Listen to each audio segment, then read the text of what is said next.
বাংলার পতাকার মাঝে লাল বৃত্ত দেখে ভাবতাম এ হয়তো স্বাধীনতার নতুন সূর্য, কিন্তু তা যে ছিল সবুজ বাংলার বুকে রক্তের দাগ। 24-এর এই রণভূমি দেখার পর পরিষ্কার হলাম। আমি আবারও খুঁজলাম কোথায় সে স্বাধীনতা যার গল্প শুনেছি অবিরাম। চারিদিকে আজ গুলির শব্দ, জানাই সবে ধিক্কার। বারে বার কানে ভাসে বোনদের সে চিৎকার।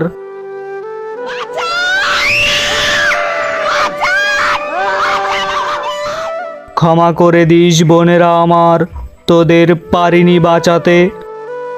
সেই আর্তনাতে ঘুম ভেঙে যায় মোর আজও মাঝরাতে। হঠাৎ করে হায়নার দল কোথা হতে আসিল তারা।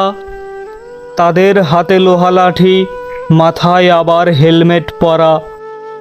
আরে হেলমেট পরা কাপুরুষ তোরা, হায় রে ইমান হারা। অর্থের লোভে বোনদের মারিস, দেখিস না তারা কারা। তোদের কাছে নারী সে তো এক ভোগের বস্তু, তাই গায়ে দিস হাত।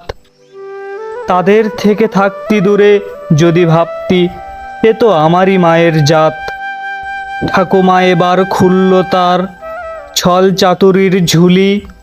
পুলিশ তাই করিল ভাই ছাত্র সমাজে গুলি। ও ভাই পানি লাগবে পানি, প্রতিদানে দিলি তোরা রক্তের খনি। আসিফ আকরাম সাইদ সহ শহীদ হলো কত, কি দিয়ে সারিবি তোরা বাংলার সেই ক্ষত। ছোট্ট শিশু কি এমন দেখেছিল জানালা খুলিয়া, তার চোখ বরাবর করিলি গুলি ফেললি মারিয়া।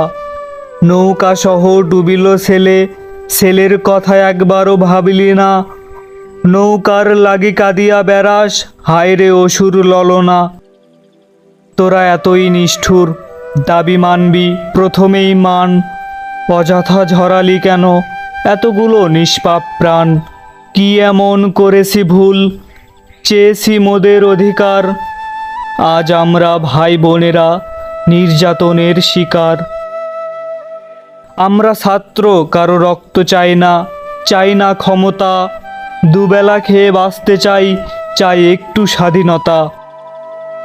এ কেমন স্বাধীন দেশ, মুখ খুললেই পড়ি ফাঁদে। আজও কেন শত বাবা মা ছেলের লাশ ধরিয়া কাঁদে।